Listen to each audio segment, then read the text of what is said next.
প্রথমে কিছু মাশরুম কেটে রাখবো, তারপর ডিমগুলো ফেটিয়ে সাথে রাইস অ্যাড করব। সাথে আদা আর গোলমরিচ দিলে ডিমের আষ্টে গন্ধটা আর থাকে না। বাসায় যখন রান্না করি তখন এর সাথে আচার আর মাংস কুচি করে দিই।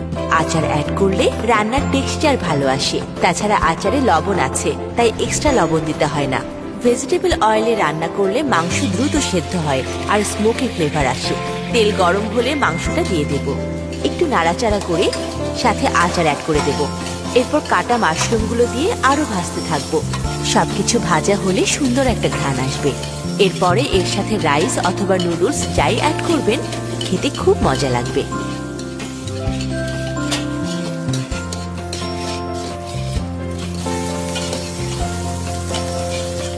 এরপর কড়াইতে ডিম মাখানো রাইস দিয়ে দেব।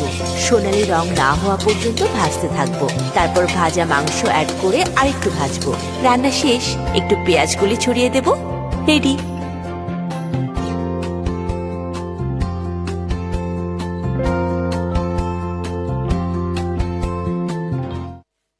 বস, ট্রাই করুন। Fried rice? এরকম পপুলার একটা শোর জন্য ফ্রাইড রাইসের মতো সিম্পল আইটেম রান্না করার কারণ কি? ফ্রাইড রাইস রান্নার কারণ এই রান্নার ইনগ্রেডিয়েন্টস গুলো অনেক সিম্পল আর সবসময় অ্যাভেলেবেল থাকে। একটা প্যানেই বানিয়ে ফেলা যায় আর খেতেও খুব মজা। এটা বানাতে সময়ও খুব বেশি লাগে না। দেখুন বস, কাউকে খুশি করার জন্য এই ডিশের কোনো জুড়ি নেই। সিম্পলের মধ্যে gorgeous.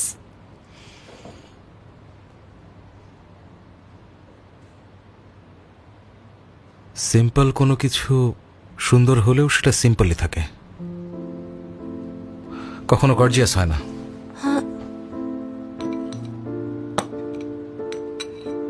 Sara dine with love কোম্পানিতে একটা ছোট চাকরি করে, ওর কোনো লোভ নেই। ওর মতো মেয়েরা এমনই হয়। বাবা নেই, মা অসুস্থ হয়ে পড়ে আছে। তুমি কি ওদেরকে সারা জীবন চালাবে নাকি? কিটি, মিনি তোমাকে বিশ্বাস করে বলেই তুমি সবসময় মিথ্যা বলতে পারো না। সিম্পল হলে খুব সহজেই পাওয়া যায়। সহজে পাওয়া গেলে সবাই সেটাকে টেকেন ফর গ্রান্টেড ভাবে, আর সেটা মূল্যায়ন করতে পারে না।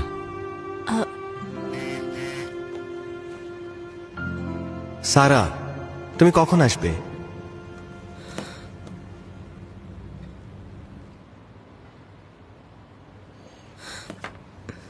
বস, আমি সরি, আমাকে এখনই বাসায় যেতে হবে। জেমস কি নিজে কিছু রান্না করা শিখেছে? আপনি একটু চিন্তা করে দেখুন, তারপরে আমাকে জানাবেন।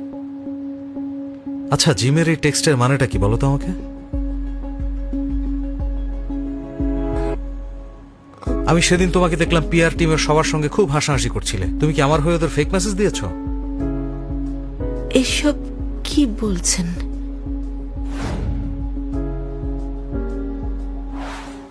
আমাকে ফলো করেছেন? এটাকে সুপারভিশন বলে। তুমি এখনই প্রোগ্রাম টিমকে কল করবে, জিমকে বলবে যে তুমি আমার হয়ে ওকে ফেক মেসেজ দিয়েছো।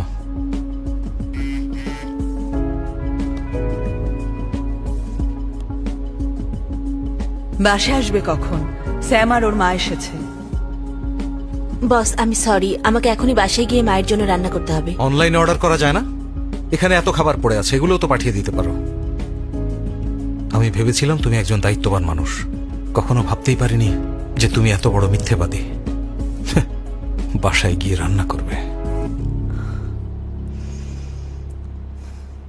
দেখুন, আমাকে পার্সোনাল কারণে বাসায় যেতে হবে। আর তাছাড়া আজকে কিন্তু অফিস ডে না। অফ ডেতে আমি কি করব সেটা আমার ব্যক্তিগত ব্যাপার।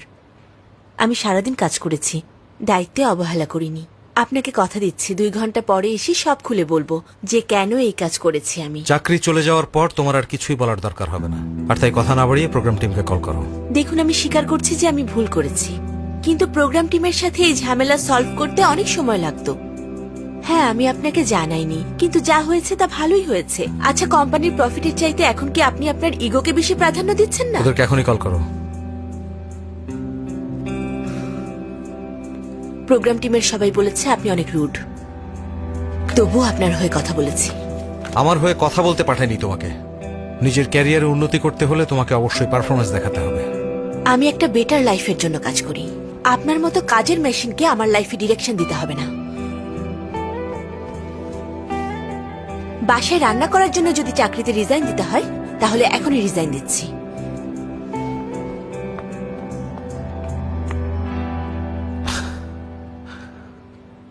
ও আমাকে কাজের মেশিন বললো না, মুখের উপর রিজাইন দিয়ে দিল। কোনো ফোকাস নেই। ওকে চিট করে ভালোই করেছে। 7 সার্কেল 8 বাম 9 character, 8 bamboo, 7 circle 6 circle, 8 character 9 character 9 character. এই দাঁড়াও, এই দেখো আমি জিতেছি। আমি আমি আমি আমি এই দেখো। আরে হ্যাঁ, তুমি এটা কি করলে? দেখো 3 ব্যাম্বুর জায়গায় 4 ব্যাম্বু দিয়ে দিয়েছো তুমি। আসলে আমারই একটু ভুল হয়েছে, আজকে চশমা পরিনি তো তাই দেখতে পাইনি। চলুন চলুন খেলা শুরু করি। হ্যাঁ, তুমি তো চিটিং আরে করছো। বাদ দাও তো, বাদ দাও, উনি মজা করেছে, বাদ দাও। আমি সরি, আমার পেট ব্যথা করছে, 1 মিনিট দাঁড়ান, আমি আসছি। ওরে বাবা, চিটিং বাজ। ওর কথা বাদ কি দাও, হলো চলো আবার? আমরা খেলি। জলদি জলদি। আরে মা, আমি একটু ওয়েট করো। তুমি শান্ত হও, এই তুমি থামো তো। এত মাথা গরম করলে চলে? করতে পারছি না, তাড়াতাড়ি করো। হয়ে গেছে। এই স্যাম আর ওর মায়ের ডায়রিয়া হয়েছে। ওরা একটা রেস্টুরেন্টের ব্যাড রিভিউ দিয়েছে দেখলাম। চর্বি আর ভুঁড়িতে নাকি অনেক ময়লা ছিল। বলল দুপুরের খাবারের পর বদহজম হয়েছে। মিথ্যা কথা, আমাকে বলেছে কাল রাত থেকে শুরু হয়েছে।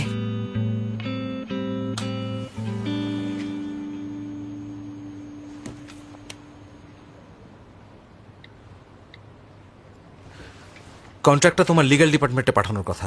তুমি আমাকে কেন পাঠিয়েছো? কন্ট্রাক্ট কি আমি পড়বো?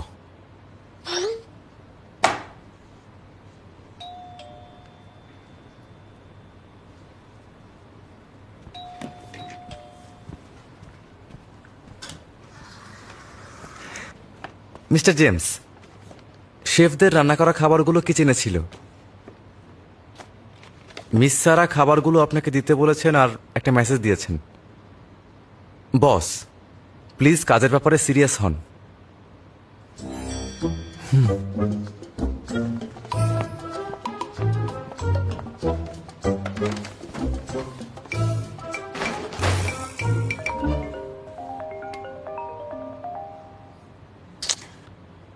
হ্যাঁ বলো, কি হয়েছে? কি আমাকে আসতে হবে? তুমি জানো এখানে আমার কত কাজ পড়ে আছে, আমি এখন কি করে আসবো? হয়েছে, থামো, আমি এখন বিজি, রাখছি।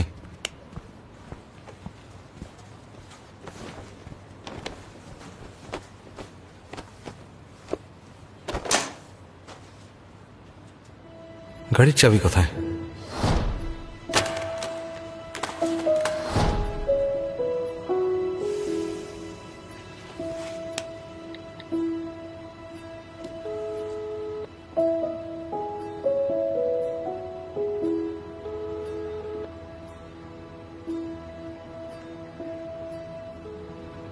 আপনার ডায়ালকৃত নম্বরটিতে এই মুহূর্তে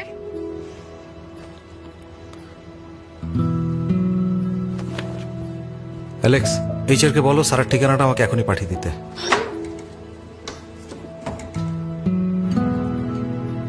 চলুন শুরু করি। হ্যাঁ, শুরু করি। এই তুমি কিন্তু অনেক শুকিয়ে গেছো বাবা। Thanks, মা। নাও খাও।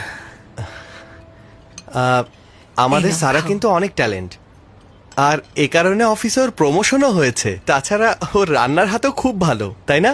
বাসায় রান্না করা খাবারের তো তুলনাই হয় না, এত মজা। কাল রাতে রেস্টুরেন্টের খাবারটা ভালো ছিল না। আর বলো না, চর্বি আর ভুঁড়ি একদম ক্লিন করেনি। নির্লজ্জের মতো 2টা বক্স আবার গিফটও করেছিল, আমরা তো নিতেও চাইনি।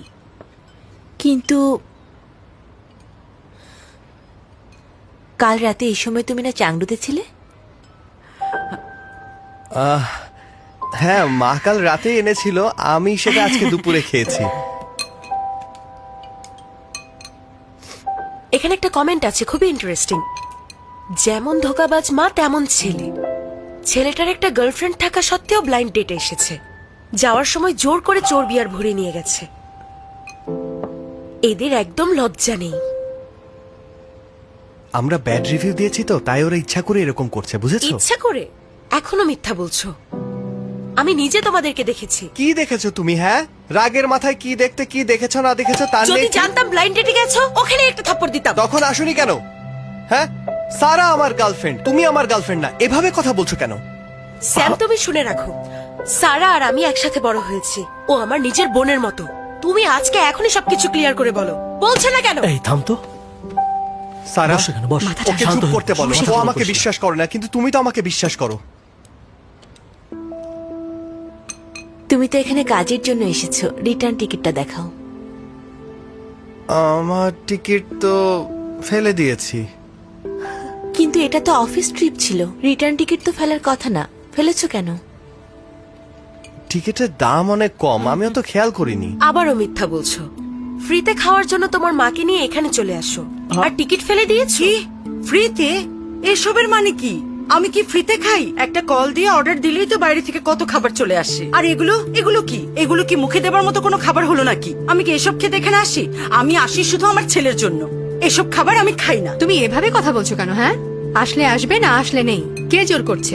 এই মা, এভাবে কেন বলছো? এগুলো সারা স্যাম, কাল রাতে কি হয়েছিল সব খুলে বলো। যদি প্রমাণ করতে না পারো তুমি কাল রাতে চাংদুতে ছিলে, তাহলে প্লিজ তুমি আর তোমার মা আমার বাসায় আর কখনো ডিনার করতে আসবে না।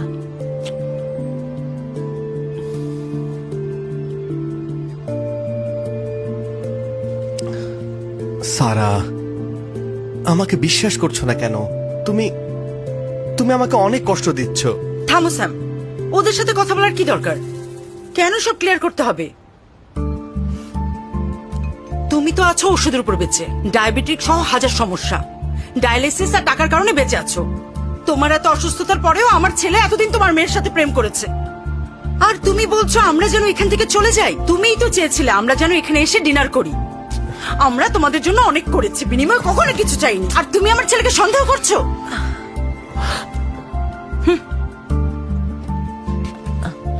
মা, তুমি ঠিক আন্টি, আছো? ঢং করছে। মা এসব কি বলছো? আমি ঠিক আছি, একটু পানি খেয়ে নাও। তোমরা এখন যাও। আন্টি বিশ্বাস করুন, আমি অনেক সরি। আমার মা একটু বেশি বেশি বলে একটু ফেলেছে। পানি খেয়ে নাও। সারা, আমি আমার মাকে নিয়ে বাসায় যাচ্ছি। যখন তুমি একটু শান্ত হবে। শান্ত হব?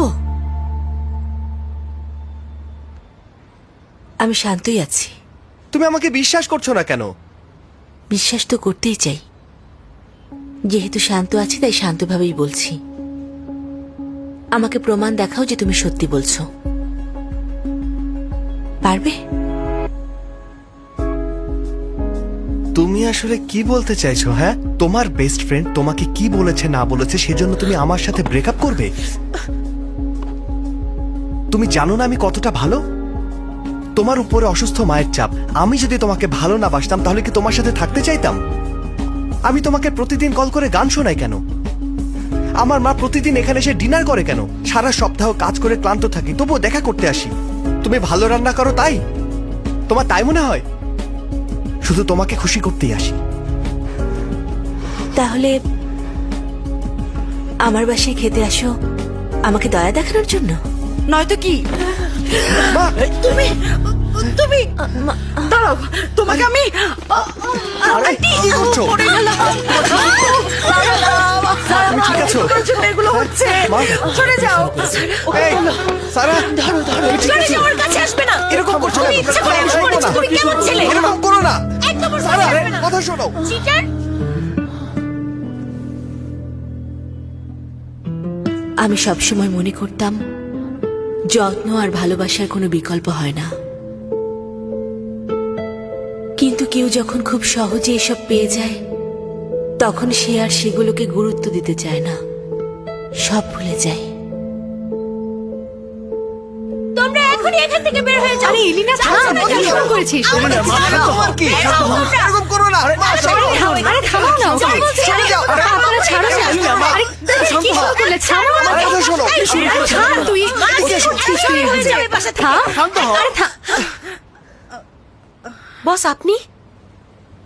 এলিনা, সারাকে একটু ধরো।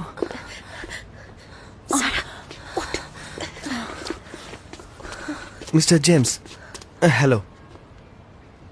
আমি চাংডু ব্রাঞ্চের মার্কেটিং স্টাফ। আমার নাম স্যাম।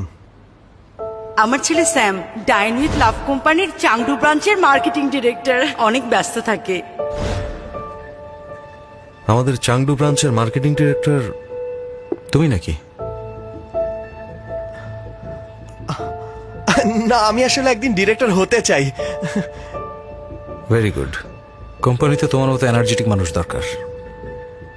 থ্যাংক ইউ স্যার, আমি বেস্ট ট্রাই করব। ওকে, আচ্ছা, চাংডুর ইউজারদের মধ্যে কাদের সংখ্যা বেশি?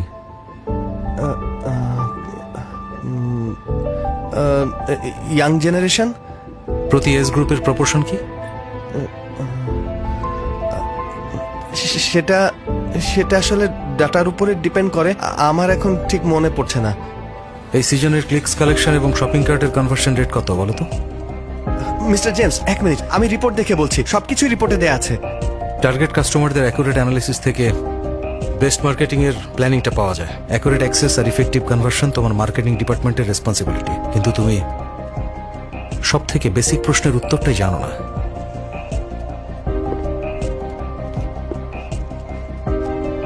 এই কোম্পানিতে তোমার কি কাজ? মিস্টার জেমস, কাল সরাসরি তুমি এইচআরে যাবে।